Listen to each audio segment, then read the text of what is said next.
Thank you, President Richardson, members of the board. I think you've done a good job of introducing Laura, and I'll just echo your sentiments. And as I mentioned during my presentation, this past month, the Navy made the decision to move forward with surveys of the residential units, and wanted to share that decision with us and the residents as soon as it was made. And now we begin the process of developing the work plan, and TIDA will be working with the Navy on how to move forward with these surveys. But to provide more information on that process, I'll turn it over to Laura Duchnak. Thank you.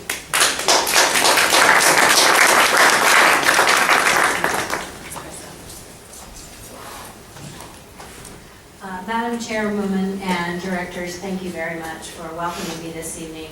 It's a pleasure to be here. As you mentioned, I'm here to talk about our decision to do the scanning of the ground surfaces below the residential units at Site 12 here at Treasure Island. But first I wanted to start with a little bit of history about our current situation. As the Navy completes cleanup at Treasure Island, the health and safety remain our highest priority in that process. Our ultimate goal is that the cleanup program is safe and successful and results in productive economic reuse of the island for the city of San Francisco. While we have found and removed radiological items, based on the data to date, there are no public health hazards. The State Department of Public Health, as well as the Department of Toxic Substances Control, have continued to be actively engaged and support these conclusions and this position. Our knowledge of the radiological condition at Treasure Island has continued to evolve. In 2006, the Navy issued an HRA, or a Historical Radiological Assessment, which identified potentially radiologically impacted areas, and those were primarily the solid waste disposal areas on the island that contained many buried wastes.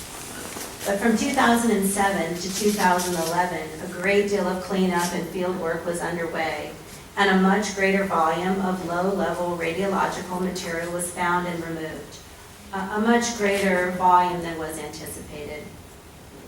So the Navy team and the regulatory agencies discussed this, and it was determined that the Navy needed to update the Historical Radiological Assessment to reflect all this new information and data.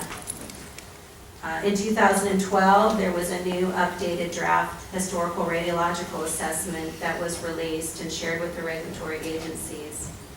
And this updated document was discussed at several public meetings and resulted in requests for many areas to be scanned for potential radiological issues.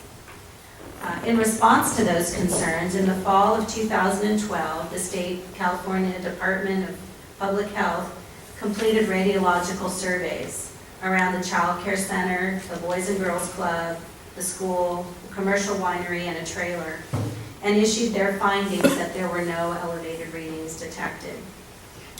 In the spring of 2013, the California Department of Public Health completed scans of the common areas and the backyards of the residential units. The Navy also completed those scans. We did ground surface radiological surveys in Site 12, completing in December. 10 radiological objects were removed that were not part of the solid waste disposal areas. The state issued findings with the conclusion that they did not identify any areas that were of a health threat. Additionally, as part of a pre-demolition characterization effort in those solid waste disposal areas, we detected an elevated radiological reading below one of the slabs in building 1101 on Bigelow Court. It's important to note that this was not a building that was ever leased. And I think it's also important to note that the finding wasn't really remarkable based on what we found. The reading of the element was far below the California exposure limit. However, it was important to us because we didn't expect to find it there. And our model of the site and how things were dispersed did not take into account that we could find something under a slab of a unit.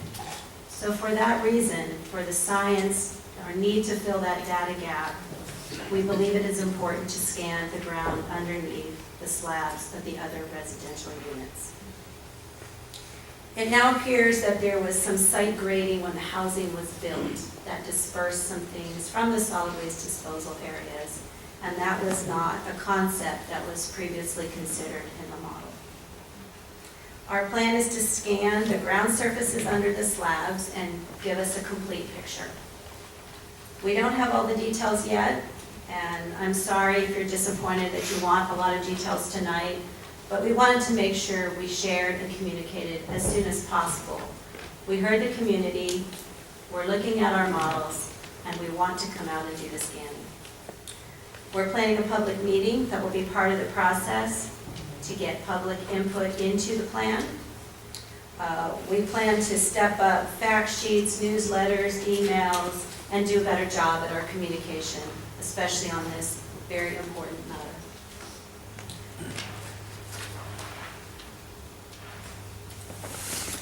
Just a map of Site 12. There are 900 housing units, 706 of which are included in our leases to TIDA.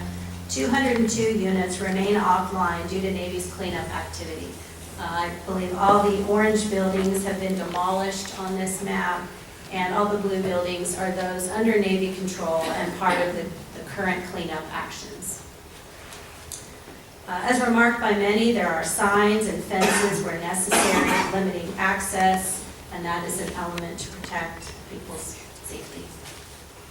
As I mentioned previously, open spaces, roads, and backyards in this area have all been scanned.